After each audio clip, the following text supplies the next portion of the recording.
Eu sou Thiago Paiva, neurocirurgião infantil e apaixonado pelas possibilidades que a ciência nos dá de buscar alternativas e tratamentos a condições que até não muito tempo a gente não tinha tanta alternativa. Paralisia cerebral e prematuridade. Se existe uma fase na vida de uma criança onde o risco de paralisia cerebral é o mais importante de todos, é na prematuridade. No vídeo de hoje, nós vamos falar sobre as causas, o mecanismo que faz com que a prematuridade seja uma fase tão aguda, como diagnosticar, quais os exames mais importantes e o que esperar de uma criança que desenvolveu uma paralisia cerebral relacionada à prematuridade. A encefalopatia hipóxica isquêmica, a doença do cérebro por falta de oxigenação, de longe é a causa mais importante de mortalidade em recém-nascidos. Em países desenvolvidos, 2 a 3 crianças para 1.000 nascidos vivos. Na nossa realidade, podemos chegar até 26 crianças para 1.000 nascidos vivos. Então, países em desenvolvimento têm maior risco de desenvolver paralisia cerebral relacionada à prematuridade. A mortalidade ela pode chegar a 20% dos casos. Problemas auditivos e visuais, 40% dos casos. Fora prejuízo comportamental, desatenção, dificuldade de aprender, hiperatividade. Fora os problemas relacionados à coordenação motora e à movimentação. Lembremos das paralisias cerebrais espásticas, das paralisias cerebrais discinéticas, mas sobretudo as espásticas, que são muito mais relacionadas com a prematuridade, o atraso global e o autismo, que é uma complicação relacionada à paralisia cerebral na prematuridade.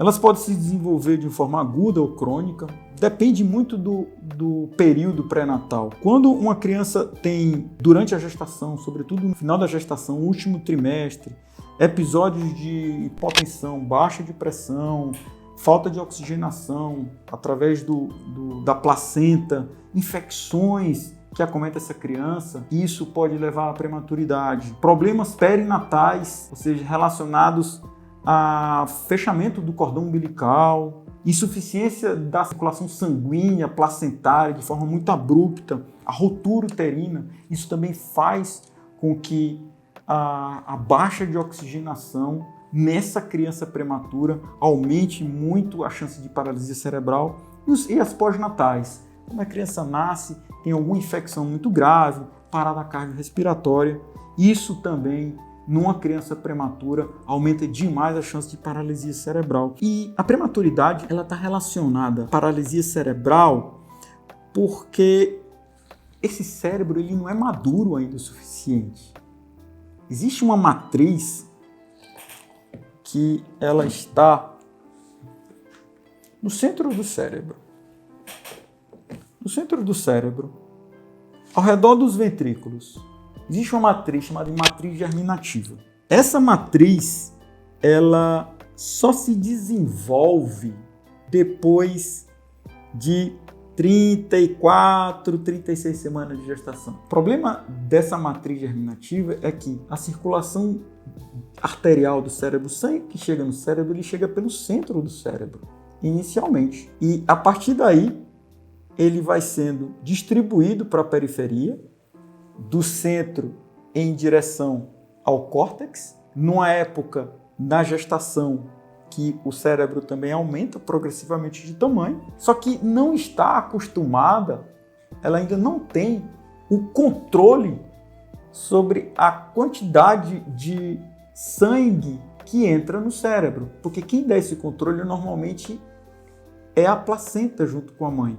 Quando a criança ela nasce com menos de 36, 34 semanas, essa região altamente vascularizada do cérebro, que é a matriz germinativa, muito frágil e que ela é incapaz de regular a quantidade de sangue e que essas artérias consigam se dilatar e se contrair pelos aspectos principalmente externos relacionados a uma dificuldade inicial desse bebê prematuro de respirar sozinho, infecções, próprio controle da pressão arterial, pode fazer com que essas artérias se rompam. E ao se romper, causam uma hemorragia, que chamamos de hemorragia da matriz germinativa, e que essa hemorragia, ela invade esses ventrículos. E ela banha essas regiões. Mais à frente falaremos um pouco mais sobre essas hemorragias. E quando não, existem veias que são também profundas e que são na região abaixo do córtex e que também por falta de amadurecimento, essas veias podem ocluir. E essa oclusão nessas áreas dessas veias abaixo do córtex, nas periferias dos ventrículos, podem causar isquemias nessas regiões. E isso caracteriza os dois padrões principais de lesões no cérebro por paralisia cerebral e prematuridade.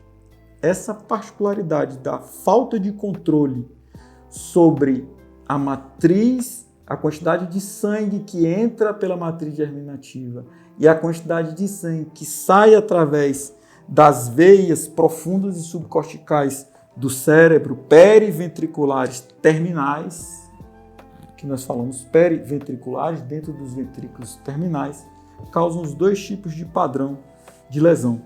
Além disso, o cérebro ele tem uma parte posterior. Nós temos uma parte anterior, uma parte posterior, e a parte posterior nós temos o cerebelo. O cerebelo das crianças prematuras também elas podem estar lesionadas em 10 a 20% dos pacientes prematuros com menos de 32 a 34 semanas. Também pela própria falta de controle da quantidade de sangue ideal que deve entrar e a quantidade de sangue ideal que deve sair por um cérebro não maduro o suficiente para enfrentar adversidades fora do útero da mãe. Por isso é que o pré-natal ele é muito importante. Quando o pré-natal ele é bem feito, eu diminuo muito a chance de parto prematuro. Então, o pré-natal bem feito desde o início diminui a chance de prematuridade, que diminui o principal fator de risco de paralisia cerebral, que é o nascimento da criança com menos do que 32, 34 semanas. Sendo que, quanto menos semanas a criança nasce, 24, 26, 28, mais grave pode ser essa paralisia cerebral. E se não for mais grave, certamente o risco é muito maior. O diagnóstico de paralisia cerebral relacionado à prematuridade, ele é clínico. Só que existem exames que nós podemos realizar na criança prematura que podem antecipar esses eventos que nós falamos, sobretudo a hemorragia. Até porque de 25 a 50% dos casos de hemorragia da matriz germinativa da prematuridade, eles são assintomáticos. A criança ela não desenvolve sintomas quando ela tem essa hemorragia. Então, existem protocolos de serviços, de maternidades, de UTIs, que dividem essas crianças em alguns grupos e que basicamente 32 semanas de gestação é um número que nós consideramos um número mais próximo do que todo mundo aceita. O diagnóstico ele pode ser feito com tomografia, com ressonância ou com ultrassom. Tomografia de crânio, apesar da principal classificação que nós utilizamos para gravidade de hemorragia da matriz germinativa, chamada classificação de Papille, ter sido descrita através de tomografia na década de 80, nós não realizamos tomografia nessa idade, a não ser em condições extremamente selecionadas. E diagnóstico de hemorragia não se encaixa nessas indicações, porque a tomografia ela envolve uma quantidade de radiação que é muito prejudicial para o cérebro dessa criança que já sofre. Por outro lado, a ressonância, que seria o exame mais completo a ser realizado, é um exame que muitas vezes ele é difícil de ser feito, porque ele é mais caro. Além disso, ele envolve um preparo maior, ele envolve a necessidade de tirar a criança, às vezes que está na UTI neonatal, e levar até um setor. Esse transporte pode piorar as hemorragias, e envolve uma sedação, uma anestesia geral, e que não traz tantas informações mais precisas ou mais decisivas do que o ultrassom.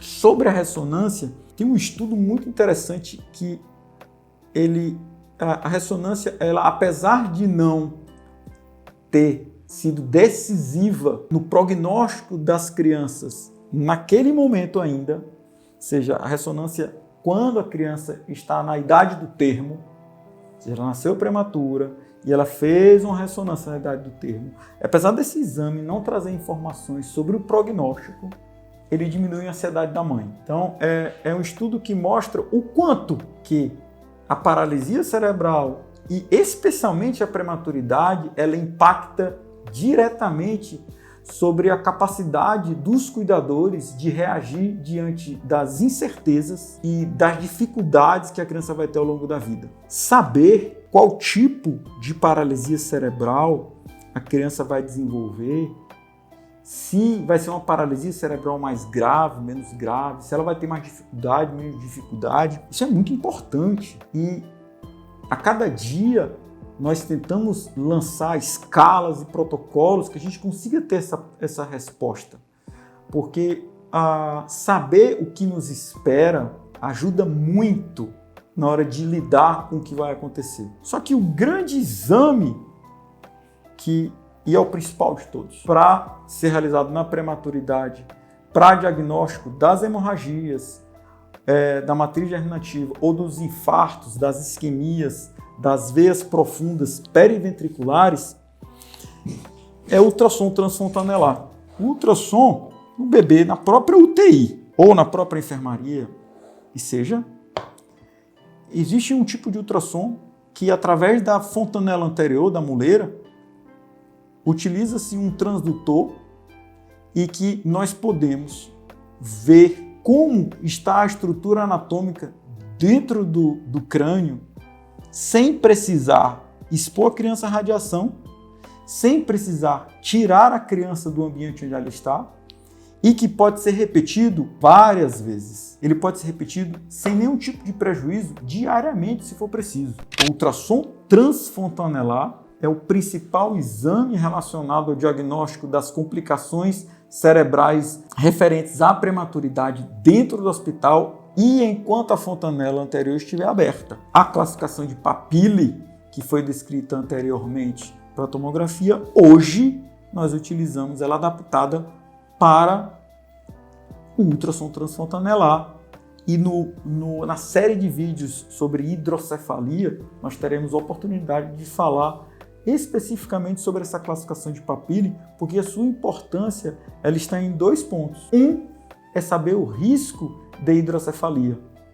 Uma hemorragia dentro desse cérebro tão pequeno, com cavidades tão exíguas, pode causar um acúmulo desse líquido cefalorraquidiano, e esse acúmulo leva a uma obstrução do seu caminho, e essa obstrução do seu caminho faz com que ele se acumule e cause a hidrocefalia. Ou o segundo aspecto, que é a possibilidade de se tentar relacionar a gravidade da hemorragia pela classificação de Papille com o risco de desenvolvimento de paralisias cerebrais mais severas ou menos severas. Então, no dia a dia, qual é a modalidade que nós vamos usar para diagnosticar uma criança prematura e com risco de paralisia cerebral? A conta ela é basicamente essa.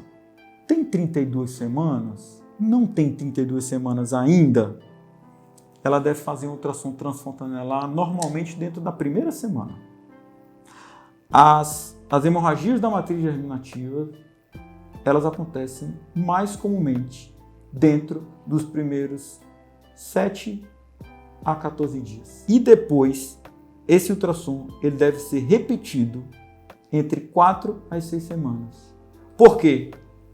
As lesões relacionadas à falta de oxigênio daquelas veias que nós falamos profundas periventriculares acontecem normalmente nessa época, 4 a 6 semanas depois que a criança nasceu. Tem mais do que 32 semanas? Ok. Tá na UTIM? Foi uma gemelaridade complicada? É microcefálica? Teve algum tipo de complicação pós-natal? Seja, nasceu com um ápiga baixo, dificuldade de respirar sozinha, dificuldade de se alimentar sozinha? Faz ultrassom transfontanelar. Essas crianças com mais de 32 semanas e com fatores de risco seguem o mesmo protocolo das crianças com menos do que 32 semanas. Uma vez realizado o ultrassom, esse ultrassom ele pode ser feito de rotina, variamos os serviços, uma vez por semana, uma vez a cada 10 dias, uma vez a cada 5 dias, varia bastante, mas os aspectos importantes relacionados ao diagnóstico, saber que quanto mais grave, quanto mais precoce é a prematuridade, mais risco de paralisia cerebral. Uma parte das complicações nós não veremos logo que a criança nasce. O ultrassom ele deve ser realizado de rotina se a criança tem menos de 32 semanas.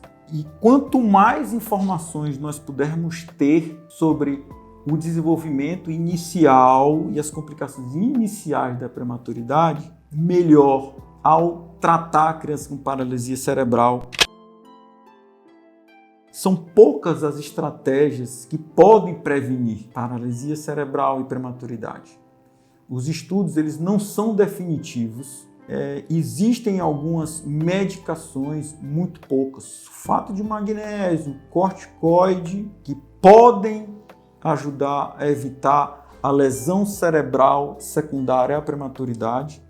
A hipotermia, que é deixar a criança num regime de temperatura mais baixa, também pode diminuir a chance de lesão cerebral e, consequentemente, paralisia cerebral nesses pacientes prematuros, mas não são medidas que são completamente eficazes. Então, diante da falta de muitas alternativas de melhora, o principal é tentar ao máximo diagnosticar precocemente através dos exames de ultrassom, cuidar de todos os aspectos relacionados à gestação, no pré-natal e, caso precise, no pós-natal, e acompanhar de forma muito próxima essa criança que se desenvolve algum tipo de atraso neurológico, fisioterapia precoce, fonoaudiologia se tem dificuldade de engolir, terapia ocupacional, normalmente depois de 6 meses de idade, segmento com múltiplas especialidades.